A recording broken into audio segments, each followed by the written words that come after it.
What's going on, guys? Welcome to Beastly Thoughts Live. For the first time in a few weeks here, we've been on kind of an extended break. I missed a couple of weeks ago. Robbie, you and Beastly held it down. This week it's going to be me and Robbie. Beastly should be here shortly. He's taking care of some family matters. We got a lot to talk about because it's been a long time, and we got to catch up here. Yeah, definitely. Sounds good to me. All right. So I want to talk about what we've been playing because I have no idea. What have you been playing, Robbie? Well, I have been playing a little bit of Destiny, as you very much love that game, and I've been playing lots of Dying Light, too, over the past couple weeks. Absolutely been loving that game. You got to tell me about some Dying Light. I haven't got a chance to pick this up yet. What I've heard, though, is it's a lot better than what people were expecting. Especially compared to like Dead Island, because you know this is the same developer, Techland, and so a lot of pressure was on them to deliver, and I have to say they knocked it out of the park with this game. It is just the bigger and better Dead Island in every way. Like this game, just every single thing it does better than Dead Island. It's got like just the parkour, and that feels absolutely so fluid and amazing. And the combat is just so much more refined and better, and there's all these skill trees that you can unlock, and it just gets better and better as you keep playing the game. Like, it's so much better than Dead Island. It's fantastic. That sounds good. So what do you spend the bulk of your time doing? In Dead Island? Yeah. No, Dying Light. No, I mean in in regular everyday life. Oh, just my regular everyday life, just sitting, playing games, doing whatever. So what do you do in Dying Light? Like you start off, there's obviously a zombie apocalypse. You're going to be bashing zombies over the head. I know there's some parkour aspects to the game. Yeah, it's very similar to Dead Island. This game is basically like a spiritual successor. Like it's pretty much the same game, but with a different title, right? So it kind of is just an evolution of what Dead Island was. So there is a story to it. You're doing story quests and all this, but there are tons of side quests along the way. Like you might help some survivors gather like supplies or whatever like that. And then of course it's an open world game, so you can literally just run around like chopping zombies' heads off with a machete, and that's a lot of fun. And modding weapons is back. Like it's just basically got everything that Dead Island had and more now. Like there's just more to it. You can plant traps in cars and stuff like that, like electric traps, so when they go up to it, they get shocked and like fly through the air, and light traps. And yeah, it's just really a bigger and better Dead Island. Like if you like Dead Island at all, I would say you're gonna love this game. All right. Yeah, I never got a chance to play Dead Island. It looked interesting, but I got kind of mixed reports on the quality of it, but I'm not getting too many mixed reports on the quality of this game. People are just saying this is good. This is just a good game. Especially when you look at Dead Island, because that game had a lot of bugs and glitches. Like it really kind of came out too earlier than it should. It definitely needed a couple more months to kind of be polished and stuff like that. But Dying Light, that game definitely had enough time because it's much more refined than Dead Island was, and it's just a better experience as a whole. How's the story? The story it's enough that I did care about some of the characters, like in between that you get to meet and stuff like that, but you don't really become invested in it all that much. Like it's mostly just to get you from point A to point B and to give a reason why these zombies are here and why you're supposed to find a cure for mankind and all that. Like it's pretty simple and straightforward, but it was good at some points. Okay. What else you been playing? I've been playing a little bit of Destiny, been jumping back into that occasionally, doing some bounties, doing like a strike or two. I'm always trying to get like that next best weapon, especially on my Xbox One character. He really isn't that great. He's only level 27, and he still doesn't even have all legendary armor, so I gotta really get more stuff for him. The initial grind, the first character grind, is what seems to take forever in that game. Once you have a character kind of at the max level, then he gets so much stuff that you can kind of share that stuff for your second character and third character, but that first character, it just takes a long time to get him up to like raid abilities, Yeah, and once you get him through there, though, it's so much easier because then once your other characters get to level 20, you can share gear and weapons with them, and then that becomes a lot easier. They can kind of interchange each other. We got a chance to raid together. That was last weekend, right? Last Sunday? I think so. It was a week or two ago. Yeah, we had a good time. I had a great time. Yeah, it was a lot of fun. I would love to do it some more. Yeah, we got to. We were having, if I remember correctly, we were having NAT issues, so you couldn't hear what I was saying, but I could hear what you were saying, and I could hear you were getting frustrated. Yeah, that was a weird issue. I could hear everybody in the party, literally except you. Everybody else's audio was fine, but you would just basically cut out, and I'd hear the occasional word. Like, it was a little frustrating. Yeah. Especially trying. Oh, sorry. Go ahead. That NAT issue keeps cropping up for me. It's annoying. Sometimes it's between two other party members in Destiny, and sometimes it's between me and another party member. I've gone through and checked like every NAT type setting I can check off, but it just seems to be kind of an idiosyncrasy between the PlayStation 4 network and some people's routers that just it's hard to clear up. Yeah, especially sometimes on the PlayStation 4 specifically when you join in a party and it says your NAT type is different than this person, and then it won't let you talk to them. Like, what is with that? That really sucks when that happens. But then if you go into the game chat, it'll start working.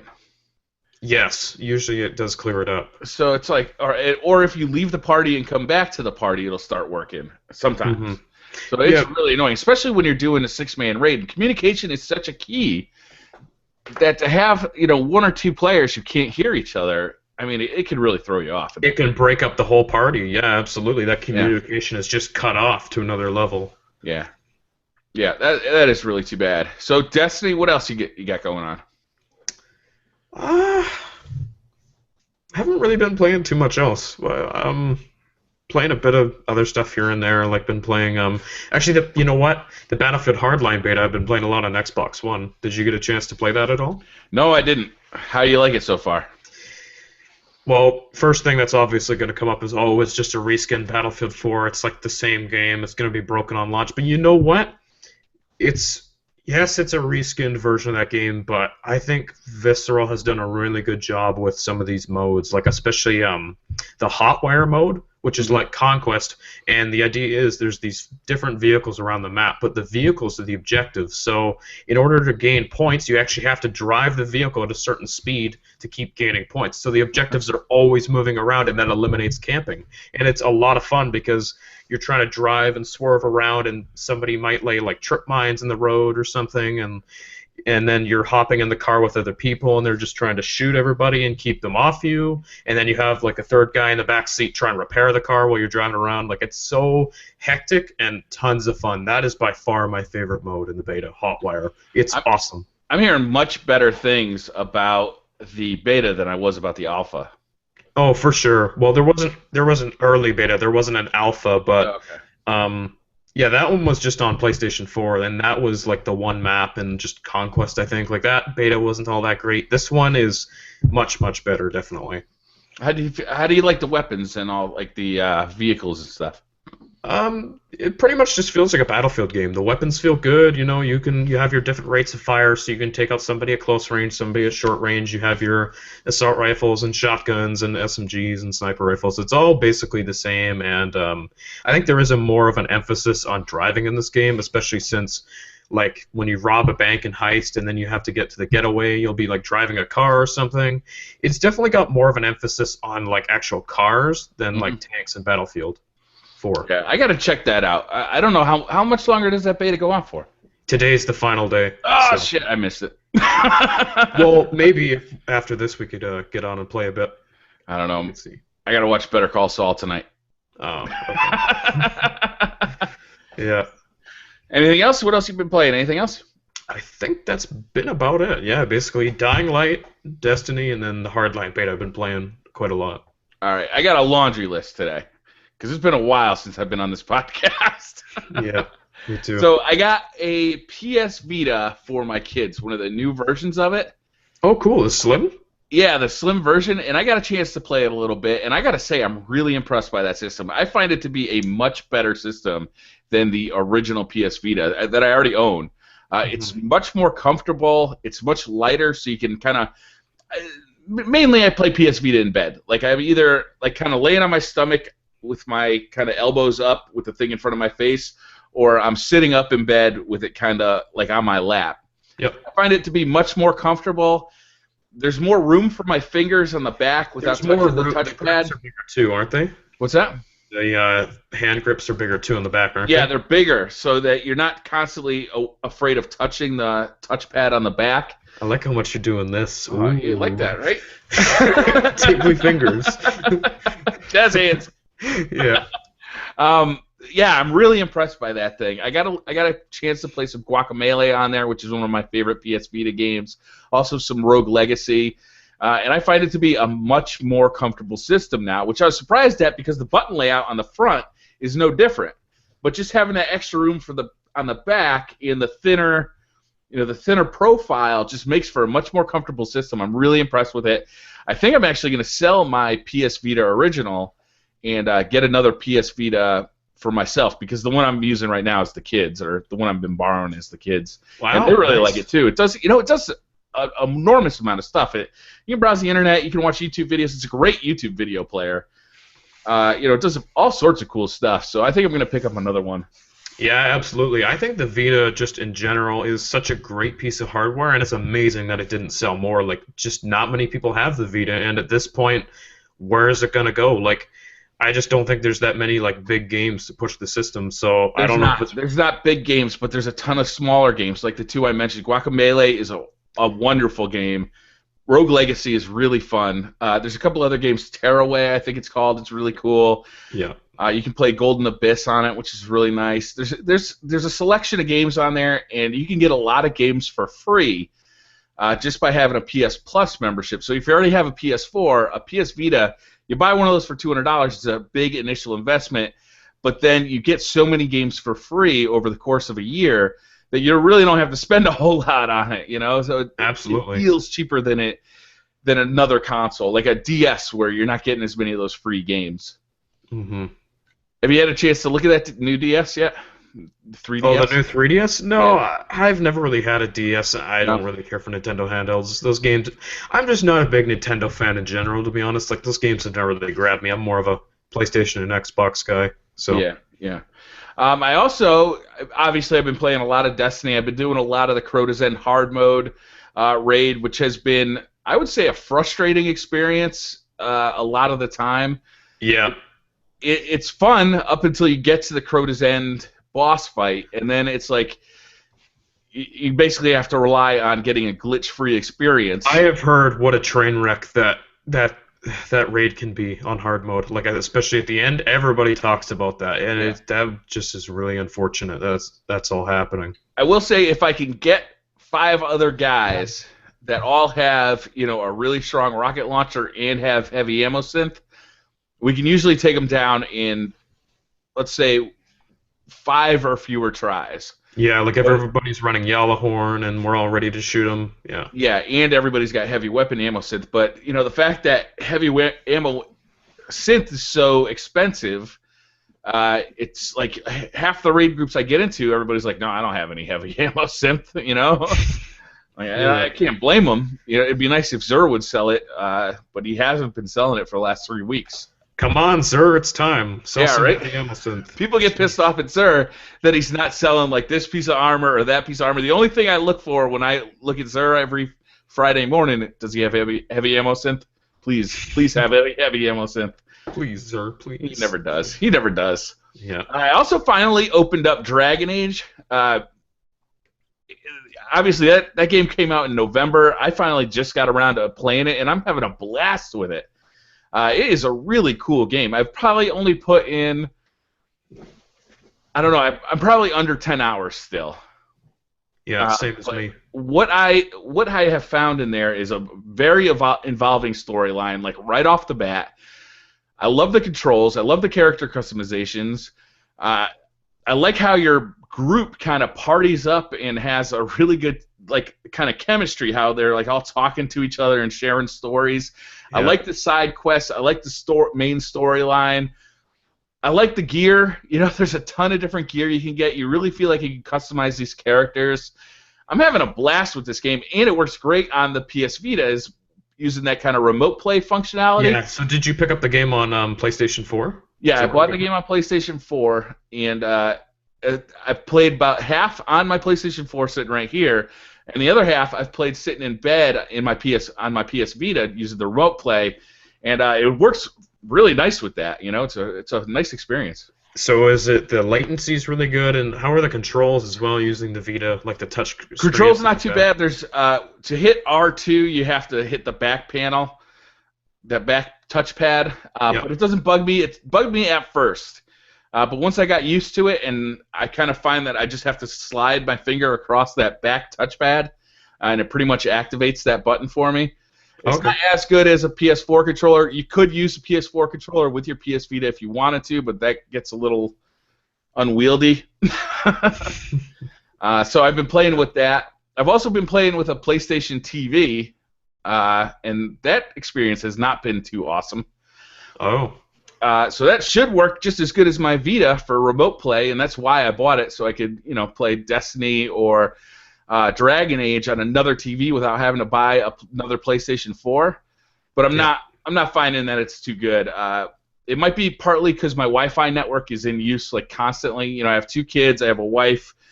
We have a Sonos music system which uses Wi-Fi. There's constantly Wi-Fi traffic here. It's my Wi-Fi gets intensely used, and that uses Wi-Fi to not only send your controls to the PlayStation 4, but also then to send the video from the PlayStation 4 to the PlayStation TV. And the lag is just a little too much. I don't know why it shouldn't be any different than on my Vita, but it is. It's worse. Oh, really? It's not as good? No. So my next test for that is going to be to actually run it a wired setup. Okay. So I'm using Ethernet cable instead of Wi-Fi, and I'm thinking that might make it better. I think so too. Yeah, I'm almost guaranteeing it'll make it better. We'll see if it makes it as good. Mm-hmm. What else have I been playing? I still haven't opened my Far Cry 4. I can't believe I haven't done that yet. I think that's it. I know I mentioned my Sonos. I've been playing with the Sonos a lot lately. You familiar with Sonos?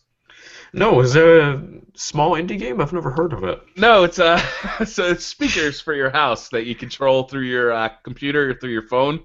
Oh, not a game. Okay. No, and they're all connected. They all can play the same thing, or people in different rooms can play different music. I've been really having fun with that. That's been my kind of pet project on the side lately. That's cool. Yeah, that's been fun. So I think that's it. That's everything I've been playing. Destiny. Back to Destiny.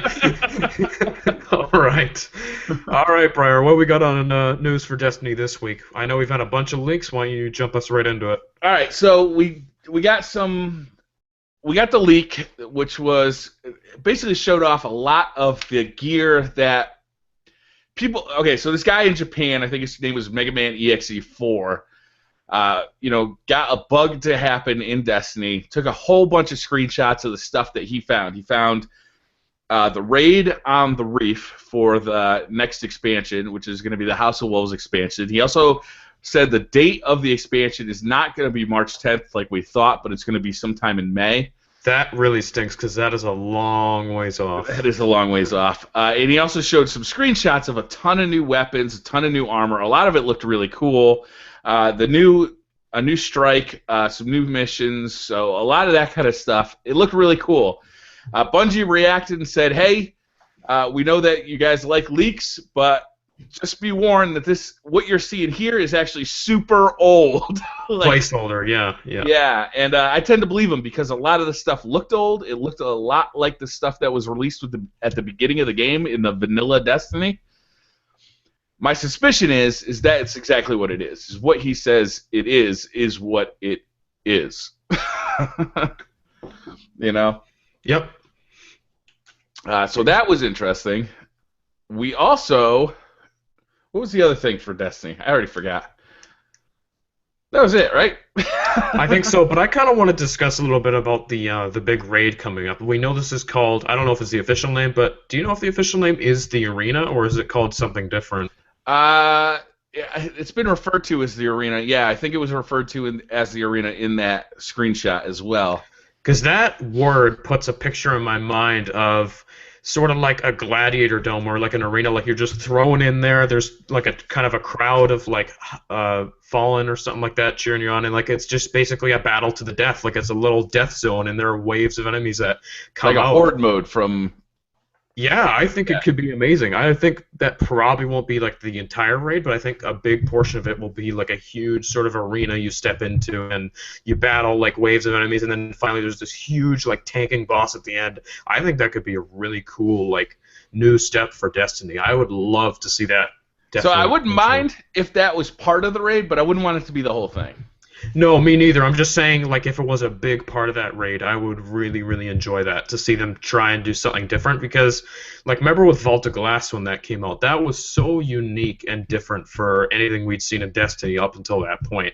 Yeah. And then even Crota's End stepping on the plates and trying to hold the totem so you could build the bridge, like, just a really cool, different experience for that type of game. Yeah. And with the arena, they have the potential to do that again, do something different and cool, and it just could be a lot of fun, and I'm really excited to see about it. Yeah. I gotta say I was disappointed to hear. That's the other thing I wanted to say is that Bungie also said, or Activision said in a quarterly or their earnings announcement that the Destiny DLC is not coming until Q2, which means sometime between April, May, or June. It sounds like Mega Man's release leak is definitely right then. Right. We're very close. And everybody thought it was going to be March. You know, if you remember that leak that happened in January, that was just a screenshot. It showed like the Destiny DLC plan. Yep. It looks like that was really old information, and that Bungie has now pushed back the release of House of Wolves, hopefully to improve upon it. Hopefully they saw what players were unhappy with about the Dark Below, and are going to add things like cutscenes, a more involved raid. You know, the problem with the Dark Below raid, the problem with Crota's End is that after Vault of Glass, it seems a bit underwhelming as far as like the grandeur of it. Yeah, the grand scale of like that whole thing, like, it doesn't feel as epic. No, it really doesn't. It's a much shorter experience. You know, people are completing it in 14 minutes, which I think is crazy. Yeah. You know, that should take an hour. It should take an hour when you're good at it. You know, The Vault of Glass, it felt like one continuous experience. You know, you went into the world, you landed in like a public area, and you traveled on foot all the way through that. You know, and it felt like an epic journey to reach the middle of Venus. It really did. Yeah. Crota's End doesn't have that feel. Is you jump off of that bridge at the beginning, you fly down, it feels like you're teleported to another realm. You walk through the abyss, you run across that bridge, and then you're just kind of teleported to the next stage. You know, it doesn't have that feel of just kind of like moving along through this like epic journey. They didn't capture that as well. So my guess is that there's a bunch of stuff that they know players are unhappy with, and they're going to fix, and it's going to take them more time than they initially thought. But you know what that makes me feel like, as much as it kind of sucks that it looks like House of Wolves has been pushed back a couple of months, they're really going to take their time and see what players didn't like about what they did with Dark Below. Like, they're going to take that fan feedback and improve upon it. So that's fantastic to hear. And Eric Hirschberg also said about they do have a huge like new content expansion or just huge content release coming in fall. So that sounds like that's going to be Comet Plague of Darkness. That's going to be a real thing. Yeah. That should be a much more epic expansion than just the smaller ones that we've been seeing, and I would expect it to cost a lot more too. Especially because it almost sounds like it could be on a disc, like it could be a standalone thing, because it has 12 story missions, something like 3 strike missions. Like, this almost sounds like a whole nother Destiny, or at least very close to that. So the name of it is interesting too, like Plague of Darkness. Like, what's this going to be? Is it going to be a new race that enters? Is it going to be like some kind of game-changing event that comes, or like who knows what it's going to be? It just sounds exciting to me.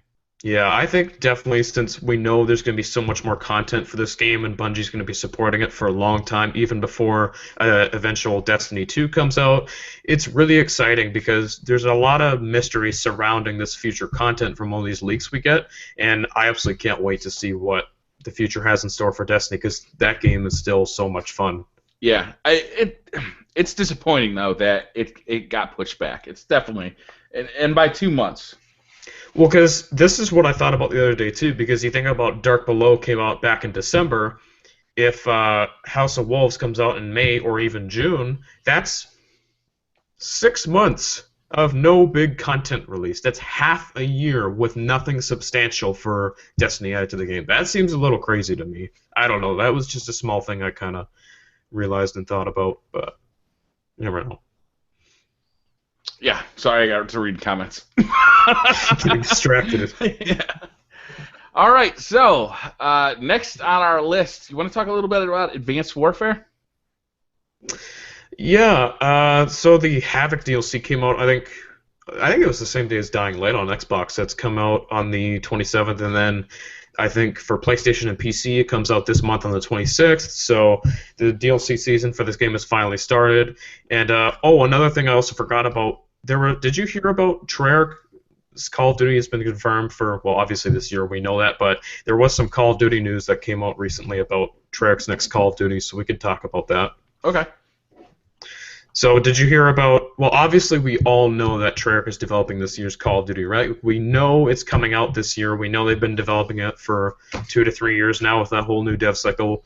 What do we think this game is going to be? Like, what are they going to do with Call of Duty, I guess, 2015, after Sledgehammer has done Advanced Warfare and they've included these exosuits, which have really just changed up the game and made it better? Like, what is Treyarch going to do now? Did it make it better? Well, it was like an evolution, I guess. A lot of people saw it like that. I thought the exosuit was amazing. Like, that game is still so fantastic, but I just don't play it as much as I thought I would. I really just dropped off. The exosuit, it changed Call of Duty in a way that I don't think even the developers really knew how to handle. If you look at the way the maps are designed, they don't really take into account the speed of player movement. My guess is Treyarch is going to take a step back off of the exosuit thing. Yeah, like, we know there's been a lot of rumors about them doing a World at War II. Everybody wants a World at War II from Treyarch, but the question is, are they really going to do that? Because that would mean they wouldn't have these exosuits and they wouldn't have that fluid movement of this advanced technology. So if they went back to World at War II, would it almost be kind of a weird step back? I think it would be. What would they do there? I think it would be. Let's take a minute to say hi to Beastly Gamer over there. They noticed me. What's up, guys? How you doing? How you doing? Doing real good. What's happening? I miss you guys, man. It's been a part of my life missing. I'm just happy we're all back together again. 3 years. That's right. That's right. You guys doing all right? Had a nice week? We're doing awesome. What did I miss? I know I missed what we've been playing, huh? Yeah, we talked a little bit about what we've been playing. We just started talking about Advanced Warfare and the next Call of Duty. So why don't we do that, and then we'll get to what you've been playing. How's that sound? Sure. All right. So if they go back to World War II, I don't see them doing it just a straight World War II shooter. I think people still know that's been done to death. I think the weapons would feel uninteresting because there's only so many weapons you can use from World War II, and frankly, we've used them all.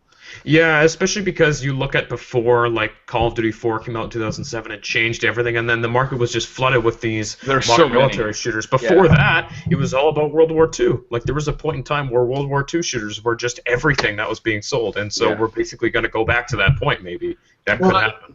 If you ask me, the way that they could change this or revolutionize that whole formula would be to do kind of what was done with the Resistance series. Like an alternate history. It was an alternate history, an alternate revision of what happened. Also, Homefront did something similar as well. And it just adds a whole new spice to a time that you know existed. It's relatable, but it's changed just enough to give you a whole new take on that past. And if they do something like that in the next Call of Duty, maybe take it back to that earlier era in war, but maybe the people who lost may have won, or and see possibly where Hitler's regime would have maybe went forward with their technology, maybe Nikola Tesla type technology, type of stuff that they're using in the Order 1886, which is another game that's doing something. Yeah, I don't want to see that, Brett. I'll tell you why, because then it would become too sci-fi a shooter. I still want it to be like a military shooter. But would it? Because look at Black Ops 2. I know you played a lot of Black Ops 2. Yeah. Is that really like a sci-fi shooter? I mean, the stuff that exists in that game doesn't exist, but it's based on technology that does. But it was only set in like a shorter range in the future. It wasn't like we weren't dealing with energy weapons or lightning guns or anything. It was But just but futuristic versions of guns we have now. yeah, but the thing is that technology has existed. It's not put to practical use today, but a lot of people don't know the kind of technology that Nikola Tesla actually created. He created these prods that he would stick into the ground. They would generate electricity just from the earth. He did a whole bunch of crazy stuff. All his patents and paperwork were all destroyed, supposedly burned in his loft. But he was making crazy stuff. He had millionaire backers way back in the day. And like the game, The Order 1886, they borrowed from him, directly from him in this game. And they have energy weapons and all this Nikola Tesla type of technology. So I don't think it would be really too sci-fi like. I mean, as long as they're borrowing it from, someone who really existed, who really was moving in a direction. HARP technology is actually derived from Nikola Tesla. So he was doing futuristic stuff way back when, and the people in the know and who had power and money didn't want it to move forward because it would eliminate their possible revenue at that time. I would like to see Call of Duty go back to being a fast action, somewhat realistic military shooter, and I'd like to see him take kind of the Black Ops 1 route of, picking a point in time and getting like all those weapons that were specific to that period. So like if they did like a World at War, but it was like a make-believe World War III in the late 50s or 60s, then we could take all that weaponry that was in like that era that is definitely a step beyond what we had in World War II, but a step below what we saw in Black Ops 1. I think there'd be some real exciting possibilities there with some weapons that you've never even used in a game before. It's like a Tommy gun and stuff like that. Yeah, I guess. Tommy gun we've used in World War II shooters a lot. Yeah. I just think that at this point they're trying to push the envelope. Everyone's in competition. The three major development studios, they all want to one up one another. And they already see what happened here with Sledgehammer. They revolutionized the way the game is controlled. Everyone agrees that it works, very, very well. Well, does it though? I mean, we all agree that the control is revolutionary. Like, I've never used a 3D movement system that used that system so well, but I would argue that the gameplay is worse than most Call of Duties. It kind of already fell off the map for all of us. Like, are any of us playing it at this point in time? No. I'm not. So. Oh, well, I know that every now and then I jump in. That's just what I do every now and then. It's like I just don't stay away forever. I was actually thinking about getting back and playing some Call of Duty Ghosts recently, believe it or not. Yeah. But the way it controls to me still feels it can be tweaked and added different things to make it actually work better. But I think that the EXO movement, the way that the analog controls work as far as boosting forward, back, left, and right, really was revolutionary. And so, the game They couldn't find a way to make that work with the maps. They couldn't make that. In my opinion, they can't find a way to make that work in Call of Duty, or they didn't in this game. The player movement is so fast they can't make the spawns work. They can't make lag compensation work. The network code is awful. There's a ton of different things that make this game not feel like a Call of Duty game to me personally. Yeah, I think Titanfall's level layout was a lot better. The way that those maps were set up. Yeah. They were big, open. There was verticality, lots of verticality, and it seemed to work a lot better. This does feel like a traditional Call of Duty map layout with just added levels. That's really what it feels like. They didn't really push the level design, I think, to where they needed to for this movement. Because the fact is, you can get across the stage so quick in this Call of Duty. Yeah, I don't know. To me, it doesn't feel like a Call of Duty map design. It feels like they tried to build the maps around these exosuits, but they got kind of carried away. It's really fun to navigate the maps with the exosuits, but it's not actually fun to play a multiplayer match in there because you're getting shot from every angle because there's like 18 different sight lines to everything. It's like I play the game, I'm a decent Call of Duty player.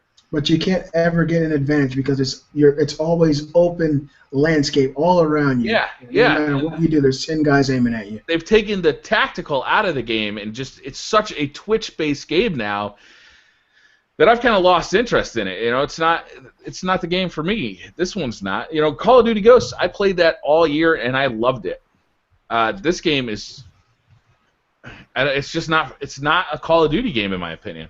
Well, I mean, just based on the reactions of the public, their sales numbers, and the things that they've announced publicly, I think they're going to definitely take a step back. Initially, I thought that the XO movement hopefully would stay and be tweaked and revolutionize for future Call of Duty games, but I think at this point they want to see Call of Duty become what it used to be instead of being a shadow of its former self. I think it can. I think it can be done, but I think they're going to have to go back to the drawing board and see what made Call of Duty as a franchise stand out amongst the competition to the degree that it did. When you got guys like Mr. Rabbit here, totally abandoning a franchise that's been so close to his heart for so long, then you know there's something wrong. And I'm sure a lot of people watch your videos and they know, wow, this guy used to do nothing but Call of Duty. Every time I was on his channel, it was nothing but COD. And now it's all been taken over by Destiny. So I've had a lot of people ask me, like, are you ever going to do Advanced Warfare? And I'm like, I don't know. Like, I'm watching this Havoc map pack. I haven't downloaded it yet because, I want to see if this is going to fix my problem with Call of Duty. Is it going to fix the fact that it's more of a Twitch-based shooter than it ever has been before? It's taken all the tactics out of the game. That's not true. There's new tactics, but they're not the type of things that I enjoy about it. Movement-based tactics, reverse strafing, things like that. But there is one thing that I would probably say I think will breathe new life into the game, Briar. What's that? When they release old maps, I guarantee you'll love it because you'll be able to play those old maps. Are those old maps going to work with the new movement? That's what I'm saying. They've got to somehow add to it. Maybe add different layers to the map, maybe so you can double jump and strafe around. But just to have those old maps, to have like what is it? Terminal. Mm-hmm. Terminal would work as it is. It actually would. I mean, it really would. There's so much area for you to jump around and strafe and be on top of the plane, all that stuff. I would love to do that again. But like you said, the maps that exist as they are now really don't excite me. I've been playing Destiny. And the netcode still sucks. Really that netcode is abysmal in that game. I think Call of Duty is going to resurge. I think it's going to do well. Like I said, these development studios, they're all in competition with one another. And when one makes a misstep, the other two are looking like, we're not going to do that. We're going to actually, one-up that. And what you did well there, we're going to push that envelope even further. So ultimately, it's a win-win for us. You can't have all good games. The Call of Duty knows it has its fair share of bad games, but I think that the future is bright. These next 2 years, at least, are questionable. At least you can be optimistic because the developers who are working on these next two are well-trusted and beloved developers. I'm definitely looking forward to seeing what the next Call of Duty game is going to be. I don't know if it's going to be Black Ops 3 or World at War 2. Either way, though, I'm definitely going to be buying it. What's that? That's always the exciting thing too. Is like we don't know what this game is going to be. Like it's all a mystery. We're all trying to guess like where they're going to go with it, but in the end, you never know. And that mystery really just keeps me excited about the game, and I really want to find out like what is Treyarch going to do? Are they going to push further into the future? Like are they going to do another futuristic Call of Duty? Are they going to go back and take us somewhere maybe we haven't even been before? You never know. I remember when Black Ops 2 was first announced, and I was like, oh god, they're going into the future. This is going to be crap. But when I played it, it felt grounded. So it worked really well for me. If I'd asked you guys if you could only have one, and you didn't know which one, what the actual product was, like we don't. But a Treyarch or Infinity Ward Call of Duty, the next one, which one would you guys pick and why? I have to choose between the two developers? Yeah, their game. I would choose Infinity Ward. I know that'd be an unpopular opinion, but I think that their netcode is far better, and the guns are better. I don't know. I prefer Infinity Ward games over Treyarch games. I think that's an unpopular opinion, but it's my opinion. Hey, man, and that's what makes you special. You don't give a damn what nobody says. You speak up for yourself. I like that. What about you, Robbie? That's a tough one because I've really liked World at War and the Black Ops games, but I loved Modern Warfare 1 and especially 2. God, those games were incredible when I go back and think about it. Even Modern Warfare 3 was pretty good too, even though a lot of people didn't like that game. Ghost wasn't half bad. I didn't love it. I'd say, I guess Treyarch. I think Treyarch, just because there's also zombies in it, and now it's actually a big selling point of the Advanced Warfare DLC too. It's going to be zombies. I haven't tried that. Have you guys seen it, or what are your thoughts on the? I've watched some videos. I'm not a zombies player anyway. I've never been, Previously in the Black Ops series, I never really got into the zombies. I didn't even play the zombie-esque co-op mode that came with Ghosts. I forget the name of it, but I know it was Aliens. Oh, Extinction? Yeah, I never played it once, but I like the fast-moving zombies, Dawn of the Dead remake zombies. And these guys seem like they're pretty quick, so I might actually give that one a shot. But if it's terrible, if it's not good, I'm going to pull out my Excalibur and smash the fucking console. I wouldn't recommend Didn't they have that. the big one, Beasley? What the hell? Why'd you get that little pussy sword? This is Excalibur. This is the real deal. King Arthur, baby. Wow. No, it's something I added to my collection. Yeah. Yeah. Did you guys Sorry, hear go ahead. one of the Power Rangers got off? He actually killed a friend of his with his sword in his living room fighting. Yeah. Yeah, Come visit, guys. Well. Yeah, think about Exo Zombies. Like, I've heard it's actually a lot of fun. Like, people are saying it's almost or even better than the Treyarch Zombies. Like, people really, really seem to like it. And is Treyarch even going to do zombies in their next game, or what are they going to do? Like, who knows? I don't know. We don't know anything about this game yet. We know very little. So, when do we usually find out? Like, that first trailer usually hits in May, right? Early May is when they officially announce it, every single game. But Yeah, obviously you have the leaks in like a while. April and even March, so we literally have like a month or two to go before we start hearing about new details. And then when we do find out about it, it'll be just about the single player. Yeah, and then in August there will be the multiplayer review, as there always is, and maybe just before the game comes out or right when it is out, we'll hear about whatever cool new mode they have, because they have one. This is my thing, right? I know, Briar, I've heard you say this before on the podcast, the first run. You like zombie movies, right? You like the zombie genre. Yeah. I do too. I love it, right? But somehow something is lost in translation in the video games. They're not talking about games like Dead Rising. To me, that takes the fear and the frantic feeling that you'd have in that situation, and it turns it on its ear, and you're playing in a game, and you got these big, giant contraptions, and you're just whacking away and killing zombies with lawnmowers. To me, that doesn't serve to me what a zombie is supposed to really signify. Mm-hmm. And the Advanced Warfare, not Advanced Warfare, but the Black Ops series, they really have over the years kind of honed in on that feeling of frantic. When you got these waves coming after you, all they're going to do is eat you. And I like that. I actually played with Black Ops quite a bit of zombies. I didn't get into the later iterations of the game, but I would like to see something, a zombie game that's like based on a Night of the Living Dead movie or something. Could you guys imagine? For me, zombie movies are less about the zombies. Zombies are there to like do the kind of gross out factor and you're more into the human factor. That's where the fun part comes into zombie movies, and I think you see that more in games like DayZ and H1Z1, where you've got zombies to kind of create and set up the world and to cause like some minor concerns, but really the games like that are about player interaction, and that's where the real danger in those games comes from, just like it does in the movies. I think it does a much better job of simulating the experience of the movies than most of the zombie games that we see, where it's just like you're just slaughtering waves of zombies. They serve no real threat until you come up against a boss zombie that has some kind of crazy ass weapon or something. Insane weak spot. My right nipple is very sensitive. Don't shoot me right there. Oh, hey, speaking of zombies, quickly, Beastly, did you get a chance to pick up Dying Light? Have you played that game? No, I haven't. I could, but I know Tuesday I'm going to be knee deep in Evolve. Oh yes, we all. So it's like so fun. I was talking to some of the guys last night. We actually stayed up until 3:30. It was me, Kate, Justin, 9to5 Gamer, some of the other Wisconsin guys. What's up, people? We were all on Destiny, and we did both raids, and we ran around and had a lot of fun.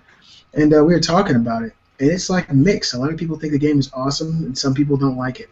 Namely, 9to5 Gamer. Get your mind right, man. Get your mind right. Yeah, I don't know. I gotta agree with, from what I've seen of the game, I gotta agree with 9to5 Gamer for most of it. I don't have any fun with that game when I'm playing by myself, honestly. I played the beta, and it was this is kind of lame.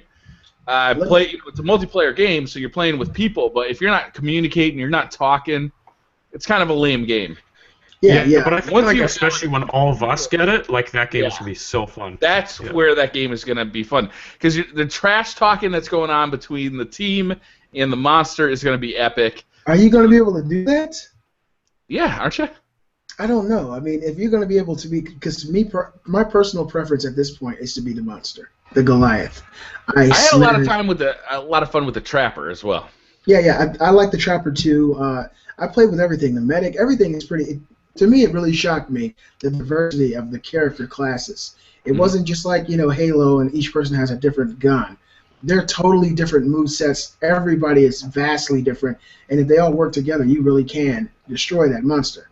But if your team is out of whack, that monster has the ability to destroy your ass. But my main play was with the Goliath, and I really got attached to it, and I started to really understand the devil in the details of the way you play that game, and keeping your distance and throwing people off, and so like I was playing with nobody that I knew, and when you're the monster and you're running through the map, the humans, the trappers who are behind you, they can actually see your footsteps. And so you can run up a wall, and they're just going toward whatever they see.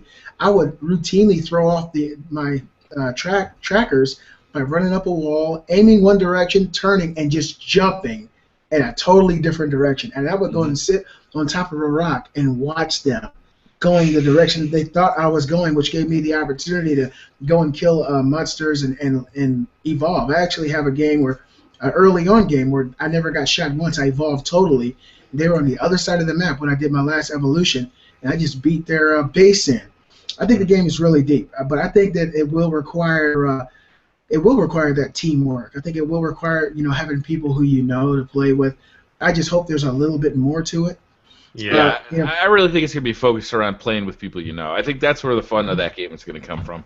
Especially because everybody has concerns right now of, is this game going to have enough content? Is it going to be able to sustain itself? I think if we're all playing together and we're having a ton of fun, it could sustain itself, but still there needs to be enough modes there to really sustain it. And in the beta, they did add the evacuation mode, which had the nests and the survivors you had to revive and take to the objective. There is more than just hunt the monster down and kill him.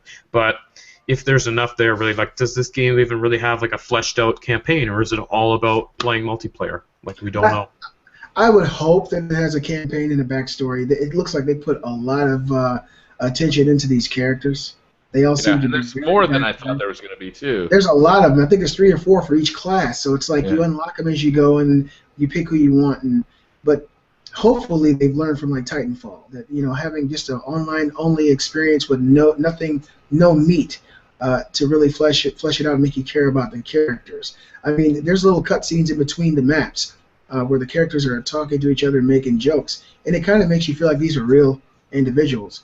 But it won't work if you don't know what they're doing and why they're doing it. I think they did learn from Titanfall. I think that's why they delayed the game. Is they had a content kind of schedule that looked very similar to Titanfall, where they had a mainly online game. The storyline was going to take place in the online game. It'd be an online campaign.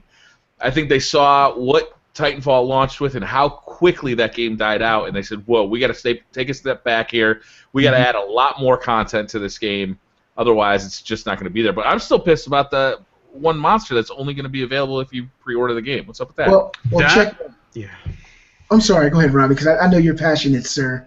I was gonna go on a little rant about this because I remember how we were talking about that one monster. If you don't pre-order the damn game, is $15, and that is insane. That's a lot of money. 2K is doing that.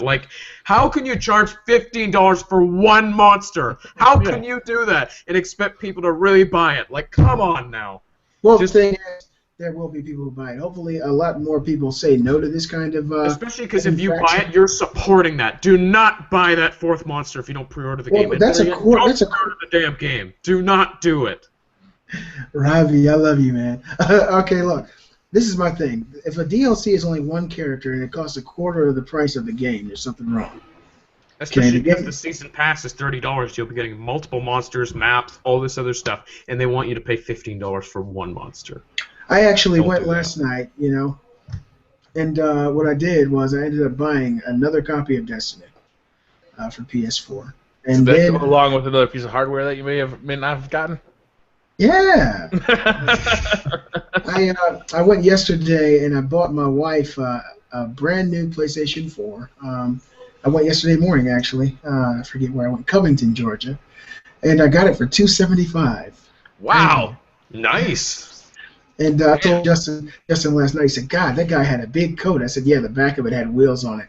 No, but it was a guy. He actually has more. I didn't ask how he gets them, but he had sold a white one Destiny bundle yesterday. You know, it's Craigslist. You know, to me, I'm like, okay, I'll go on Craigslist see what people have. But I saw one brand new. I was like, let me give this guy a call. And he wanted to meet me out at Days Inn. He was in the hotel, so that was another questionable thing. Like, I'm not going to be on the news, okay?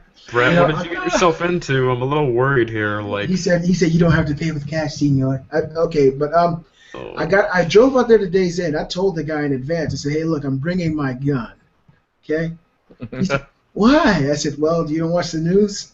You know, people do some really crazy things on Craigslist. He said, oh, sir, I'm here with my son. It'll be fine. I still took my gun. Anyway, I got out there to Days Inn, and I walked into the front office. You should have brought the sword. I would have took the damn Buster sword if I wanted that, you know. Get out of the car with that one, right? So I went into the office, and there was a little Arab woman there. She said, can I help you? I said, yeah, I'm here to make a purchase. I used to be a security guard years ago for a place in Ohio called United National Security. So I still have my coat and my badge. And so that always helps me with Craigslist purchases, right? So I went in there. I'm a 6-foot-tall guy, 290 pounds. I already look like I worked security for this place.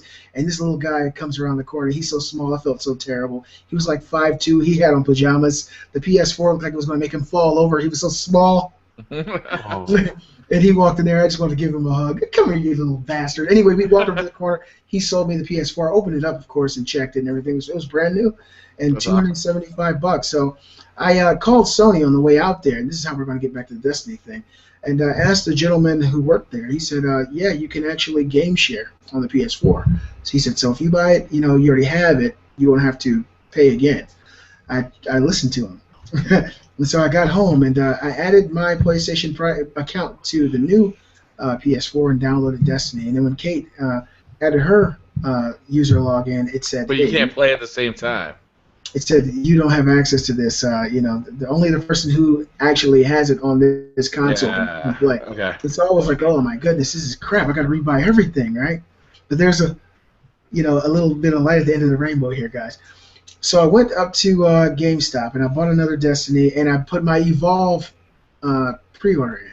Oh, Robbie's gonna come to your house and murder you. Oh, you didn't just pre-order it, did you? Oh. Robbie, I'm just joking, man. I bought it for you. I'm gonna put it in the mailbox. But anyway, I bought it, and I was explaining to the young lady what was going on, and she was like, "Oh yeah, I heard a lot of people say that you can't game share." And so I came home, and I was in my restroom. I was on the throne, and I was brainstorming. I had my iPad out. Everything was working well, and I was thinking. I said, "Well, what happens if I put my primary account on this new PlayStation 4? Because whatever PS4 your primary account is on, everyone on that PS4 can play, no matter what." Yeah. You can share your PlayStation Plus accounts, everything through that if you make it your primary system. And so what I did was, after I came out of the shower, I came out here and put my primary account on the new PS4, and I just logged into my old PS4 as myself. And so since Kate was on the new PS4, she was able to play Destiny. I was able to play Destiny. Oh, so you can play at the same time without having to buy 2 copies of the game? Yes. Oh, that's nice. Awesome. So I went back in there this morning. I said, I need my refund. She said, sir, you don't. I said, give me my refund. She said, okay. Pull the Excalibur in, they'll do anything. You got a strong negotiating technique there. So I got my refund, and I explained to her how to explain to other people, but she gave up after about 30 seconds. She heard primary like 4 times. She was like, I'm done. Her eyes just go. Yeah, and so I decided I'm going to go ahead and do the pre-order. I'm sorry, Robbie. Online. It's okay. Just don't do it again. Okay. Just don't do it again. Okay. I'll never tell. So I actually got a bone to pick with you, Beasley. Is you started first shift this week, and I haven't seen you online at all. What's up with that? I've been online. I sent you a message. Now I know at least two of those days. I know one day I didn't even work. I had some family issues going on here. My son lost an eye. No, I'm just kidding. Oh. No, we had a family emergency, so I know Tuesday I didn't even play, and then I think Wednesday I was so tired. Transitioning from going to work at 2:30 to going to work at 5 a.m. Yeah. It's pretty rough. I mean, speaking about zombies, I can only tell you guys how I looked going into work. You know, I get up now at 5:30 and I leave here at 6, and I have to be there at 7 because it's like an hour worth of traffic. It's Atlanta, Georgia, and on top of that, it's Atlanta, Georgia, so nobody knows how to drive. Let a snowflake hit. What time did you used to go to bed? I used to go to bed at 4 in the morning. Yeah, so you're you're like completely switching your sleep schedule. Like I just moved 100%. to Japan. Yeah, I just moved to Japan, and so it's really rough because now I get off. I can literally leave at 3:30. I can be home at 4:15. That's nice. Yeah, and you know, I go pick up my sons at the end of the week, and their school's 30 minutes away, so it's 5 o'clock on Thursdays and Fridays. But adapting to that, and I actually asked a guy at work, I said, what time do you get to bed, like 11? He said, you're joking, right? Hey, Brian. He said, you kidding, right? He said, 9:30. I said, what? You call yourself an adult? No, but yeah, it's a difficult thing, but I love the transition. I'm definitely going to be, this week will be different, Brian. This week. This week will be different. You tease. You tease. Everything feels so much better now. You know, coming home, I get to see my little girls. You know, it used to be a situation where, as I walk out the door, Nova never misses a hug. If she does, she cries the entire day. I have to FaceTime her. But she used to say good night to me at 1:30 when I walk out the door, p.m. Because they would be sleeping. I got home, and so now I get to come home and we hang out and have a good time, and I get to play my video games, and I'm really enjoying it. Really enjoying it. I was going to go out today and drive to get my Xbox One for $250, but I decided against it. I don't feel like driving for an hour. It's the same guy, but somehow he's like 50 miles further away. This guy's like the old Hitchhiker TV show. He just goes on the side of the road, sticks out his thumb, and he'll call you from another state the next day. Yeah, I got no Xbox. Wow. Yeah, but just beware if you guys ever buy anything on Craigslist. People are stupid, and you got to be prepared. Even if you're selling things. I sold a tablet 2 years ago in Ohio, and I called the guy, and he said, I only want to buy yours. I don't want to buy anybody else's tablet, just yours. And I was like, okay. Yeah. And so I drove out there to him, and it was an apartment. And it was one of the apartments where you open up the door, and you can go up or downstairs to the doors. And he said, you can tell your wife to park, because Kate was driving. I said, no, she's going to wait right here. And there was a guy up the stairs carpet cleaning the carpet, and he looked like a thug. I said, this guy doesn't even look like he has a job, but he was carpet cleaning the carpet in the middle of the hall. And this guy, he showed me his gun. He said, I always stay strapped. I said, well, I do too. He said, what kind of gun you got? I said, let's handle this business, sir. Then another guy came out and just watched us. I was like, this must have been a setup, but I always keep my strap close to the hip, if you know what I'm saying. Just be careful out there on Craigslist, guys. I heard a story of a guy who went to sell something, and 2 women tied him to a chair and raped him in the back of a salon for 2 days. The owner of the salon gave him Viagra. This is in Russia. And she kept him back there and raped him for 2 days. This poor guy, oh, God, can you imagine what he went through? And he called the cops afterwards, and the young lady was arrested. She was 36. She was a blonde. This demon of a woman would actually do that to this poor, unsuspecting man. Jeez. They gave him Viagra? She gave him Viagra. Jesus. Yeah, she's the owner of the salon. Well, that is so when weird. being a criminal goes wrong. Stuff like that, though, makes me so nervous sometimes, like going anywhere, because you hear about these crazy stories and like this ridiculous stuff that happens. It almost makes me nervous to go places. Like, you know what, Robbie? God, people are unpredictable. And that's the same problem my wife and my kids have. Is they watch the news and they hear about all this awful shit that's happening, but it's like that's happening to so few people. You can't let that hold you back from enjoying life. You can't let that hold you back from getting what you need to get done. You gotta just listen to George Bush. Don't let the terrorists win. That's basically it. Terrorists can't win, Robbie. I mean, if there's a plane goes down, people get afraid to fly. It's not like we see planes falling out of the sky. The chances of something happening are minute, So don't worry. Yeah. Enjoy your life, man. Enjoy your life. You can't spend your whole life being scared of something that's so unlikely to happen. It's like you can't never swim in the ocean because you're afraid of getting bit by a shark. It's like. I mean, in certain situations, you have more or less of the possibility of things going wrong. So you live in Canada. What I would suggest you do, walk into a few beauty salons. Just stand around and see if the owner has a little room in the back with a chair that she can strap you down. If she does, stick around a little bit longer. See what happens.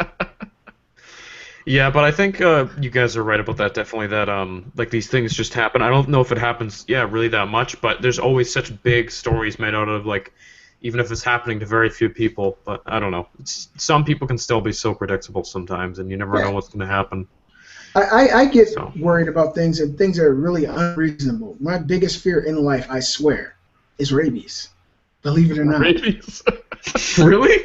Look, it's just the three of us here, so I'm going to spill all the beans. Yeah, nobody will ever find out about this. Nobody will ever hear about this. I get so scared about rabies, right, because I've watched a few documentaries on it, and of course the stuff is so old, and 3 people in America die from rabies every year, so the chances are so slim to none that anything will happen. But I'm always looking for signs. There's a stray little gray cat, and I let him come in here, and I was feeding him, and I cleaned him up, and it was a female. And he scratched Nina, and Nina got sick. And I was like, oh my God, does she have rabies? Turns out she just has a cold, and she loves those popsicles. But wow. I was checking all the rabies symptoms, and I was like, okay, she's not hallucinating. And I was looking back and forth trying to find out. Sometimes people have unreasonable fears, and you just gotta live your life and enjoy yourself, man. That's the only way to go. Don't let the terrorists win, even if it's rabies. Yeah, my main fear isn't nearly like anything like that. The thing that scares me more than anything is spiders, because especially in the old house we used to live in, there were so many spiders everywhere. Like, I just became so terrified of them. They just creep me out so much. I can't stand spiders. Like, I hate them too. I hate them too. They're just disgusting. Like, they just freak me out. They always... The hairy ones. I really don't like the hairy ones. Especially if they're, like, close by and I don't notice them. I look to my right, there's one right there, like, I almost want to scream. Like, it just freaks me out. There was a spider... I act all big and tough because I'm, like, the man in the family. But inside, not digging it. Not digging it.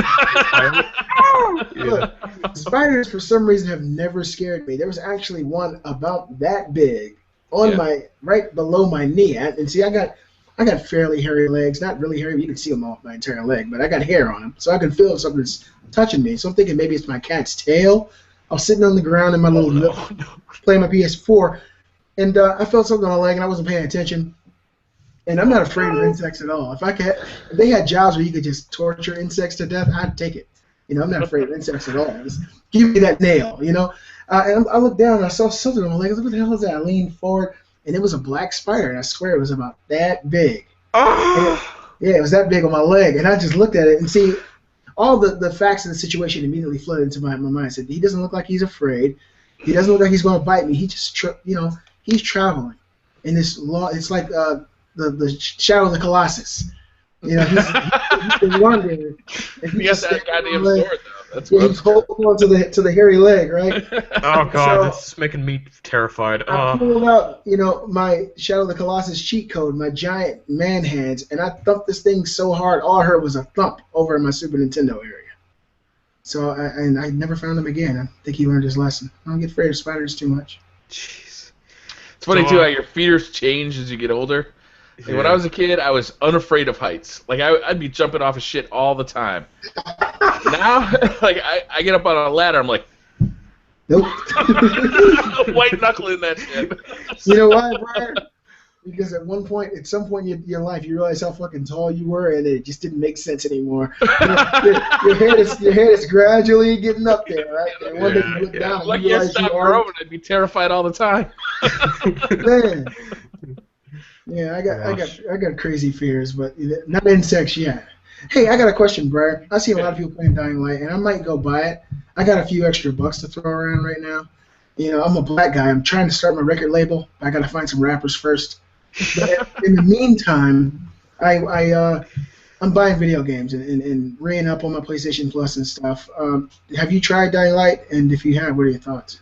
Oh, Robbie did, though. We talked about it a little bit before. Robbie seems to really enjoy it. It says it's late on story. Robbie, why don't you talk to him?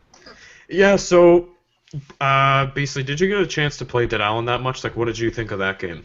I really enjoyed Dead Island. I thought Riptide was okay. Okay, because you are going to love Dying Light. It is a bigger and better Dead Island in every way. Like, it's just, the combat is so much better, the world's more fun to explore, like, the parkour is amazingly fluid and so much fun, and it's just it's just a bigger and better version of that game in every way. Like, it's just so much more refined and polished. Like, this game is the game that Dead Island should have been. It is amazing. Absolutely pick it up. Especially in co-op, it's stupid amounts of fun. That game is awesome. I got a question about co-op. Is co-op, does that entail the entire game, or is that just a portion of the game set aside outside of the world and the story? No, it's just like Dead Island, where you join somebody's game and you're just doing missions with them, like exploring the world. It's exactly like Dead Island. So now I've heard it. I've heard it compared to Mirror's Edge. Any chance that is real? Mirror's Edge. I wouldn't say it's. Hold on, the chat's the call's kind of freezing up for me a little bit, but I wouldn't say it's like Mirror's Edge exactly, like the movement. I would say it's more like almost Assassin's Creed in a way. Like, you're just jumping up buildings and stuff like that. It doesn't feel like Mirror's Edge at all. I did play some of that game, and the parkour just feels amazing though. Like, it's just really smooth, and it works for that game. It's awesome. Yeah, I may just have to get the digital downloaded version of that game. So yeah, I think I'd join you and definitely like help you beat the story and all that. We could play through it. It would be fun. Oh man, you guys should have saw the look on Kate's face to finally be on the PlayStation 4 with the Beastly Gamer. She does everything else with him except play on PS4. And last night she had her headset on, I had mine on, and she had the old school, the blue, the one that came with the PS4, and I had on my wonderful Turtle Beaches. Thank you so much, Mr. Rabbit. You're the best friend in the world. And she was actually there talking to the guys, and we were playing together, and I just felt so good. She was kicking ass too. Yeah. Yes. So I'm thinking maybe I'll get Dying Light, and we could run it together. What about you, Briar? Have you just been playing Destiny? Like, has that been your focal point? Have you been buying anything new lately? Or are you just waiting for something new? Well, I'm not going to lie to you, Bisa. We talked about this before. So I don't want to go into it in too depth because we're just repeating ourselves. Yeah. But, I mean, I started playing Dragon Age. I still want to get into Far Cry. I've been playing a lot with the new PS Vita, which I really enjoy. Yeah.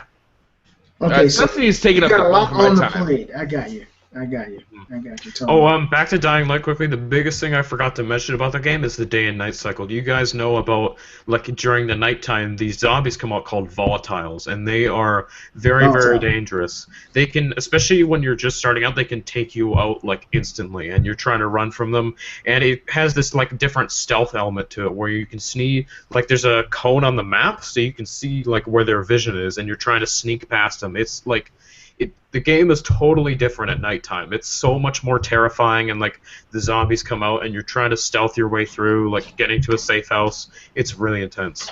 And so I don't know, Robbie. You're pretty young. I think when you turned 12 in January. All right. Here we go. Seriously, I'm not 12. I'm 18. One of the first games that had a dynamic day and night cycle that changed enemies and made their difficulty higher. It didn't really affect their aggression, but their difficulty was much higher, was Castlevania 2. Did you ever play that, Brian? Yeah, of course I did.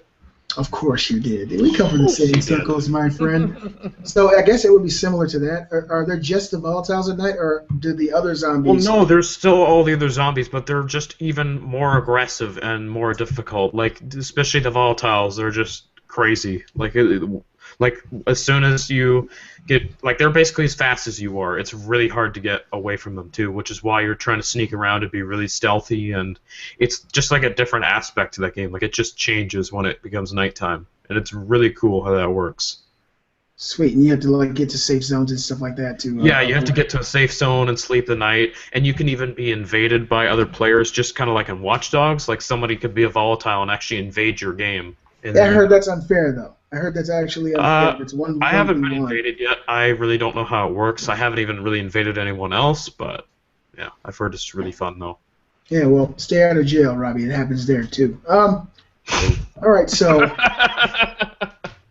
yeah, I just heard stories, you know. So Beastly, let me ask you about this. Imagine if Netflix was going to release a video game series, a live-action series based on a video game that you are familiar with. Which game would you prefer they did? Mario or Legend of Zelda? The one that they're doing.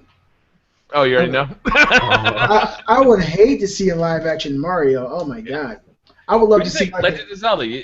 Me and Robbie were talking a little bit about it before the show started, and Robbie didn't seem too happy about it. He didn't care too much. I could see about this.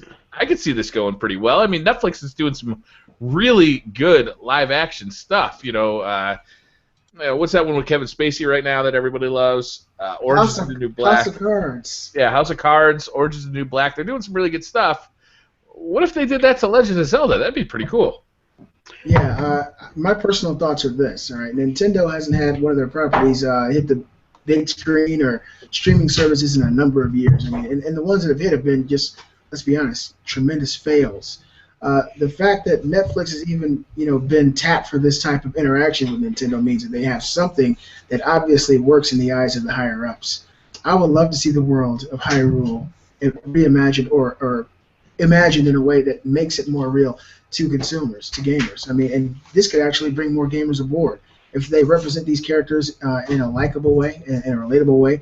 If they bring the canon to the screen, that's one thing that a lot of studios screw up, and it grinds my gears when they bring a well-known property to the big screen, or in this case, a streaming screen, and they just throw all the canon out the window. They turn Link into a black boxer.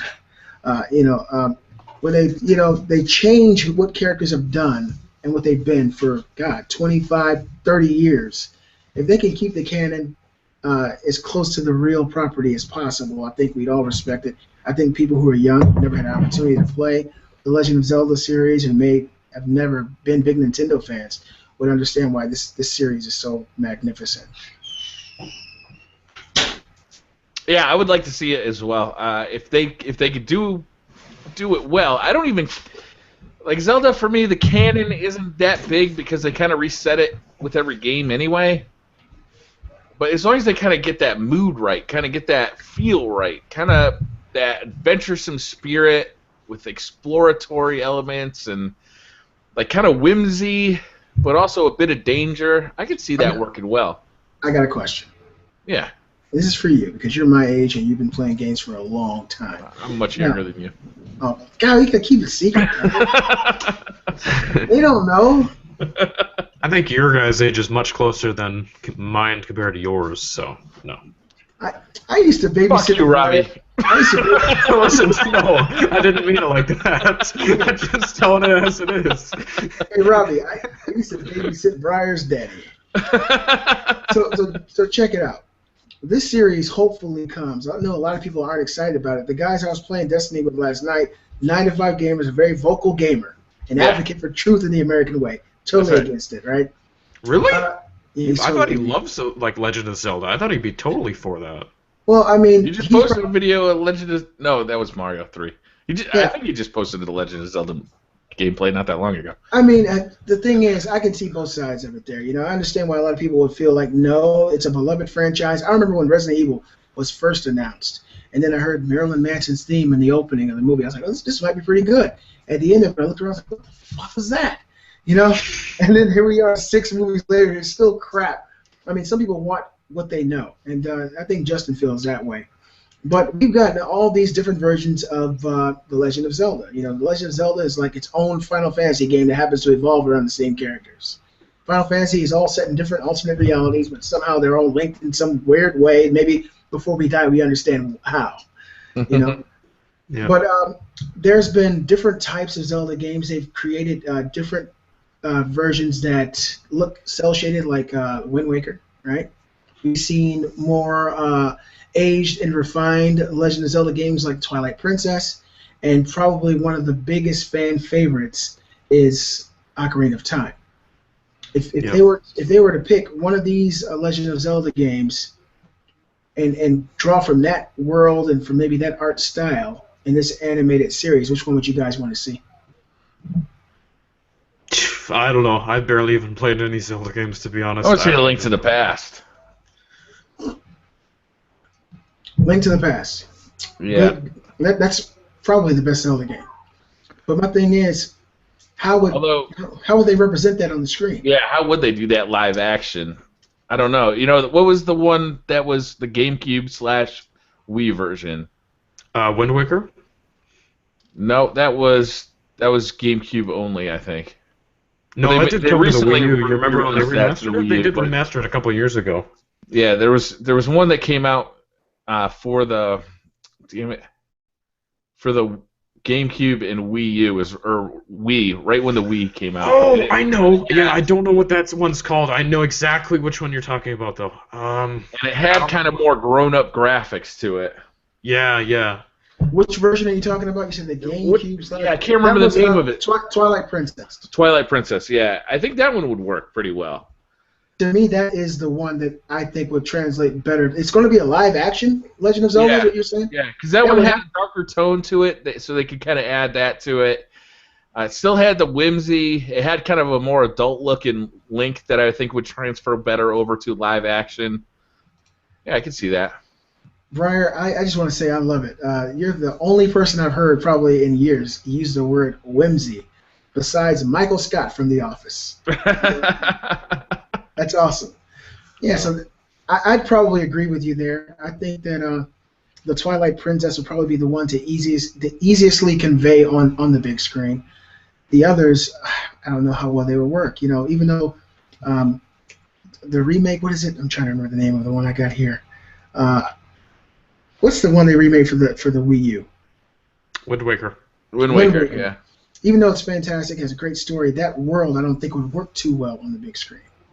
I think they're gonna have to come up with a kind of visual style that just kind of fits with this new series, because how are you gonna pull a visual style out of these video games? A lot of them, like Wind Waker, like A Link to the Past, they had this kind of like, you know, short little Link, you know, either a child or like a little like, you know, weird thing. I don't think they'd work in that super vibrant, colorful world. That'd be hard to do in live action as well. I'm really curious as to who pitched this idea, and who the hell are they? How much money do they make? Because you know what? What if they go full on like super dark, like like just like asshole dark, like as dark as you could get, like Game of Thrones dark, like people dying constantly, blood and guts and rape and. Oh wow! Right, you're talking all sorts of nasty shit. You're making me want to watch Game of Thrones. I still haven't seen one episode. Yeah, me neither. Jeez. Yeah, that would be great. But to me, I'd like to see an alternate take on a Nintendo property. That's one thing Nintendo sorely lacks. Is all their properties seem to fall right in line with one another. They're all child friendly, all bright and vibrant, and they have whimsy. For them to take a real core Nintendo franchise and make it more adult, I think would bring more people along. Bring more people into that world. I think it'd be great, but I still want to know who pitched it. Who got on the phone or got in touch with Nintendo and said, "Hey, we got an idea for Netflix, and we're thinking of bringing Zelda, The Legend of Zelda, as a series produced by Netflix. What do you guys think?" I wish I could have heard that pitch, because up until this point, if you heard that, you say Nintendo would just throw the middle finger and say, "Get the hell out of here." We remember Mario Brothers. Yeah, CDI Adventures. Oh God, the images are burned into my mind of the CDI Legend of Zelda. It's terrible. But yeah, I hopefully it comes. I'd rather have it than not have it. Well, let me cross my finger. Let me knock on some wood there, because hopefully it won't be that bad. I'd rather not have the Resident Evil movies, to be honest. Than actually have them. They could have just called that, Outbreak 0, and they would have been fine. But if you take a franchise that people know and love and do what they did with that movie, it's like sticking a corkscrew up someone's ass. It screws them too hard. It's just frustrating. All right, we got any other news we want to talk about? Not too much. Yeah, I don't know what else has really been. What platform are you guys getting Evolve on, Briar? I know you're getting it on PS4. What about you? Well, I'm going to get it on PS4. I think all multi-plats, I want to stick with the 4, and my Xbox One will be just for exclusives. Even though there's going to be exclusive DLC on Xbox One, at least timed exclusive. We know that. Yeah, but I'll take this from Briar. I want to go where my friends go. I got more friends on PlayStation. Same here, yeah. Yeah, that's what it comes down to for me on that as well. I'm sticking with the Xbox. Like I saw Titanfall yesterday. It was $30. Bam, done deal. I got Titanfall for actually $15 with all the DLC on the Xbox One store, and it's $10 just alone. So that was a good deal. Oh wow, Canada coming up. Well, Yeah, I for me the Xbox One is going to be for games like Halo Master Chief Collection. For God, what is it? I'm trying to think of the name of it. Sunset Overdrive, like the Nope. exclusives. No. It's the one that has the show alongside with it. Oh, Quantum Break. Quantum Break. Oh man, that game looks on par or better than anything I've seen on PS4. Yeah.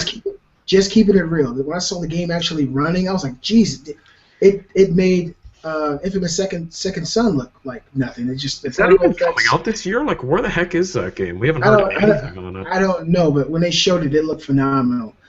Games like that, Ori and the Blind Forest, Quantum Break, Halo Master Chief Collection. When they announce a new Gears game, hopefully Battletoads. All these Xbox exclusives. That'll be my Xbox is for, but primarily my PS4 will be the system I play on until it's something I can't play, and that's pretty much going to be the way it is. Hey, quick thing about Gears of War. You guys know that the next Gears of War is being developed by Black Tusk Studios, which is in Vancouver. That's a city a couple hours away from me. Here in BC. It's going to be developed in Canada. How do you feel about that? I don't know. I've met one or two really nice guys from Canada, so they can do it. None come to mind right now, though. Yeah, I'm trying to think. Just one or two nice Canadians, that's it, basically. Just one or two of them. Yeah. Let me just say this: South Park does not represent Canadians the proper way. You guys don't talk like. No, we definitely don't. Yeah, Sony Online Entertainment has actually been bought and sold. Yeah, that was the other thing. They've been they're independent now. They're going to be called Daybreak Game Company. Daybreak, yeah. I think that's the name of it. And they're going to be developing games for Xbox One. Sony Online Entertainment, SOE. Can you guys imagine? Well, they're going to be going multi-platform. They're going to be developing for everything. But, yeah. Well, let's just keep it real. They're not going to develop anything for the Nintendo. Wii U. When you say everything, the Nintendo is carved into its own niche, and I don't think that counts as everything. It's everything and the Nintendo Wii U is what they should say if they're intending to do anything for the Wii U, because nobody does anything with Nintendo. Not even Nintendo. Yeah. Wii U. I actually really like my Wii U. I played Smash Brothers and whooped my brother's ass, and I'll probably grab Bayonetta 2 this week just to have it, because that game is amazing. Prior, you've got to play that game. Yeah, no, I do. I just got to find time to get to it. Yeah, it's rough having, being so restricted and constricted by adult life and kids and all this crap. It doesn't matter. Yeah, kids, man, you really big mistake, I'd say. Yeah. They're the worst. I mean, as fun as they are to make, they just ruin everything. I remember when I was a kid. As soon as the game would come out, I was on it, and I'd spend nothing but time playing that game. And now, I was talking to the guys last night. We were playing Destiny. I said, "Yeah, these are kids." And one of the guys in the party was like, "I don't have any." He said, "You better keep it in your pants, buddy. You like playing Destiny for 6 hours straight? Keep it there." Is that what you'd recommend for me too? Just don't have kids. You'll have all the time to game in the world. Well, let me see. Look at me, Robbie. Yeah, you won't have any problem. All right. Oh. Did you really? Wow. Nice. Not nice. That was I love nice. Brian's reaction. Robbie, you, the women, you're going to beat them off with a baseball bat, because I've seen Conan O'Brien actually do it, and you look just like Conan. How tall are you, 7'2"? No, I'm about 6 feet, I think. Maybe a little. Yeah, you better ask your mom. Has she ever been to the Conan O'Brien show? Late night. On a late night. I don't think so. Because you look just like Conan. And you got good jokes. Your timing is so refined. It might be a genetic thing. I'd find out. It might be a Lifetime movie. All right. All right. Yeah, let's move on. Thanks for that. I guess. It's an icebreaker, like in Destiny, Well, we move on too. I don't even know. We don't really have anything left. But remember how we were talking about everybody's fear, Briar? You didn't tell us what's your biggest fear. My biggest fear is probably heights. Oh. Well, what type of height? Okay, because like you mentioned a ladder. I mean, you talking ladder, anything unstable like a ladder, or those lifts, like the scissor lifts.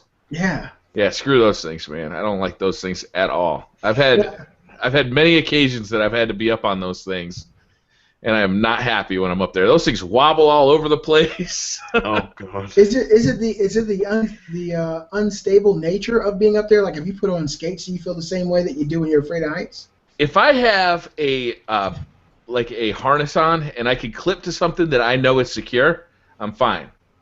But when I feel like my destiny relies on the engineering of some idiot, Hunting his destiny. I like how you or use aluminum Sesame. ladders, I am not comfortable with that. Like those aluminum ladders. Did you buy the most expensive aluminum ladder you could find, or the cheapest one you could find? My guess is the latter, and now my life is at stake. Yeah, that's true. That would make me nervous too. So yeah, usually as long as I can like hook on to something, or if I feel like I am secure, I have no problem. I can get work done. But if I feel like my existence on this world is reliant upon somebody's buying decision.